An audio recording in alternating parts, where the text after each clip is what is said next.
The office air was biting into my skin as I sat across from Michael, my soon-to-be ex-husband. I'm Rachel Carter. And after years of clinging to a marriage that had long since faded, I was finally letting go. His eyes stayed glued to his phone, fingers dancing across the screen. Texting someone I no longer cared to name, probably Lisa, the shadow that had haunted us for years. My hands went shaky, found a strange calm as I signed the divorce papers. The pen gliding with a precision that surprised me. The ink drawing on the page didn't hurt like it expected. It left an emptiness I wasn't ready to face.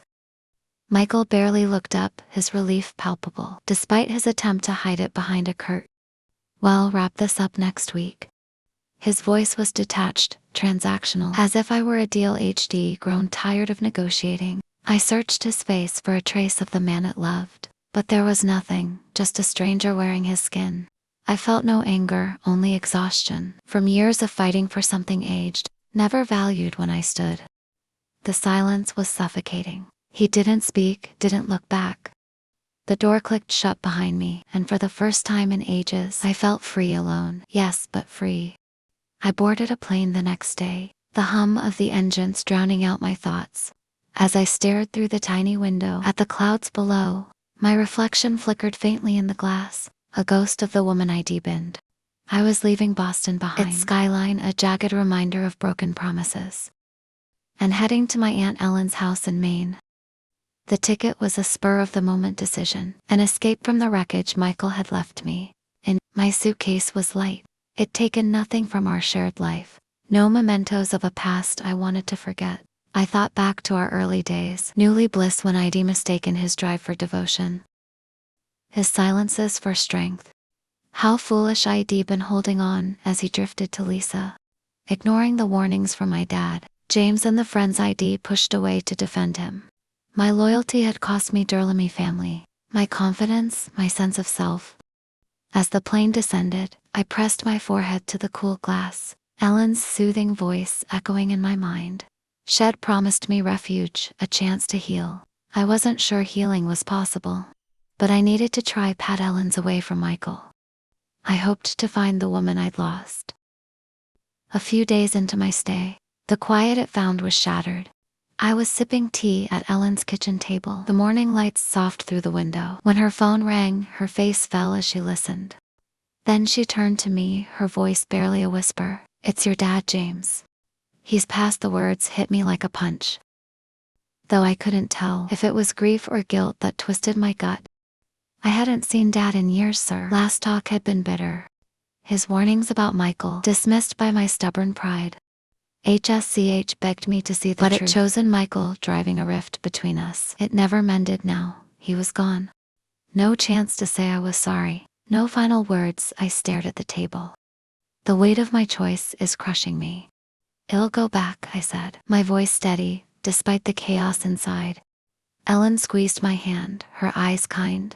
"It won't be easy, but maybe it's a chance to make peace." I nodded, though peace felt distant. Dad's funeral meant returning to Boston, to the life I'd flee, a life that wasn't done with me yet.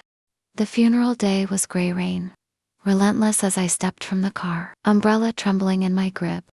The cemetery was a sea of faces, family I'd ignored, old friends who'd once respected Dad's influence. I walked to the front heels, sinking into the wet ground, feeling every stare. Dad's casket gleamed under a canopy, a symbol of the wealth H built. I stood apart, my black veil hiding my expression, but I felt Michael's gaze before I saw him.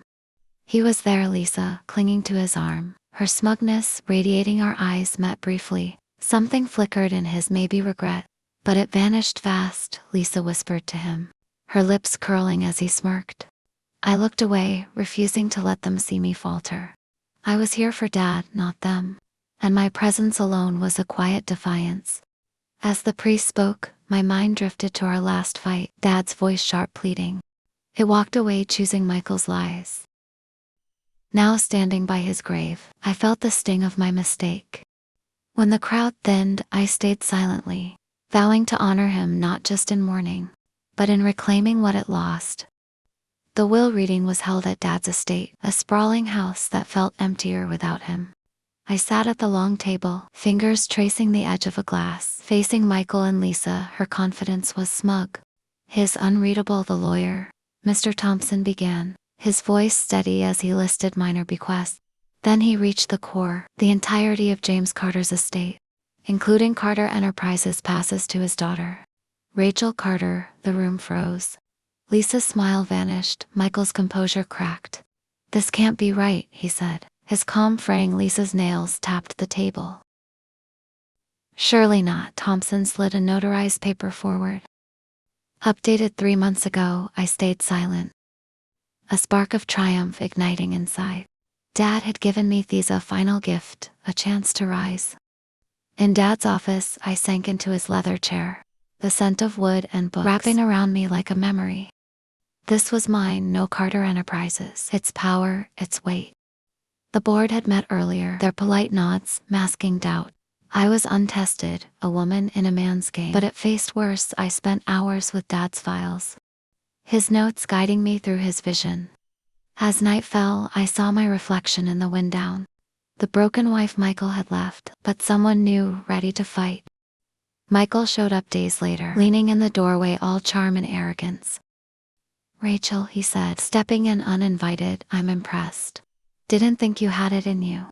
His words dripped with condescension. "What do you want?" I asked, unflinching.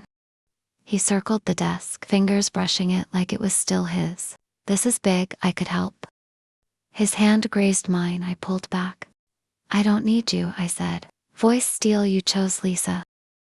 Live with it." His smile wavered, uncertainty flickering. I turned to the window. "You thought I'd fall without you. That was your mistake." He left, his steps echoing away, and I felt the shift was the one scrambling now. At a gala, weeks later, I walked in wearing a silver gown. Heads turning, Michael and Lisa were there. Her radiance brittle. Rachel Carter. She cooped fake warmth in her eyes. "Lisa," I replied coolly, "I hear your startup's struggling." "Insta's gone." Her face tightened. "Michael's squirming hard to build on stolen ground," I added, walking away. The room buzzed, their power fading. Back at Elon's for tea, her kitchen felt like home. "Dad would be proud," she said. I smiled, healing beginning. Then I met Thomas, a sharp businessman with honest eyes. Over dinner, he saw my vision. "Not my past, you'll take it further," he said. For the first time, I believed it.